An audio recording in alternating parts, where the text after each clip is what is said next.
नमस्कार।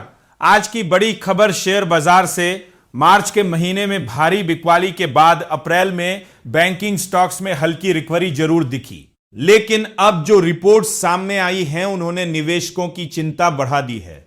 सेंसेक्स इस साल करीब 10% तक गिर चुका है और बैंकिंग इंडेक्स भी करीब 6% टूट चुका है।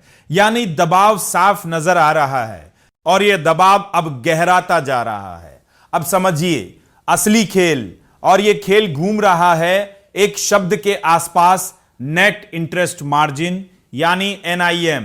यही बैंकों की कमाई की रीढ़ होता है। आसान भाषा में समझें, बैंक जिस दर पर लोन देता है और जिस दर पर जमा पर ब्याज देता है उसी का अंतर उसकी कमाई है। लेकिन अब यही अंतर तेजी से सिकुड़ रहा है और यही सबसे बड़ा खतरा बन चुका है। क्यों?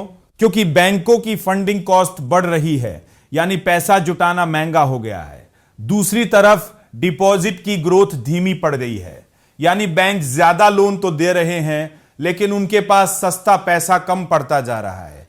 यही असंतुलन अब पूरे सेक्टर को हिला रहा है। आंकड़े भी यही कहानी बता रहे हैं।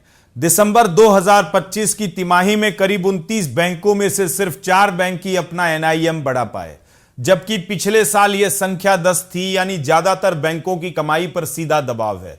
वहीं क्रेडिट ग्रोथ करीब 14.5% की रफ्तार से बढ़ रही है, लेकिन डिपॉजिट ग्रोथ सिर्फ 11% के आसपास अटकी हुई है। और मार्च 2026 तक आते आते हालात और बिगड़ गए।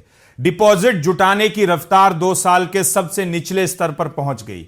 अब सोचिए, जब बैंक के पास पैसा ही कम होगा तो वह या तो महंगा कर्ज उठाएगा या फिर लोन देना धीमा करेगा।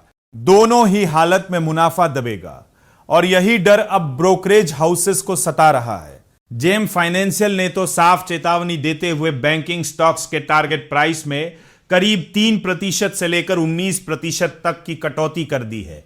उनका कहना है कि बैंकों का क्रेडिट डिपॉजिट रेशियो 86% के पार निकल चुका है। यानी बैंक जितना पैसा जुटा रहे उसका बड़ा हिस्सा पहले ही लोन में दे चुके हैं। अब उनके पास आगे बढ़ने के लिए बफर बहुत कम बचा है।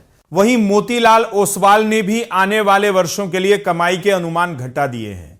अर्निंग ग्रोथ का अनुमान करीब 16.5% से घटाकर 16.1% कर दिया गया है।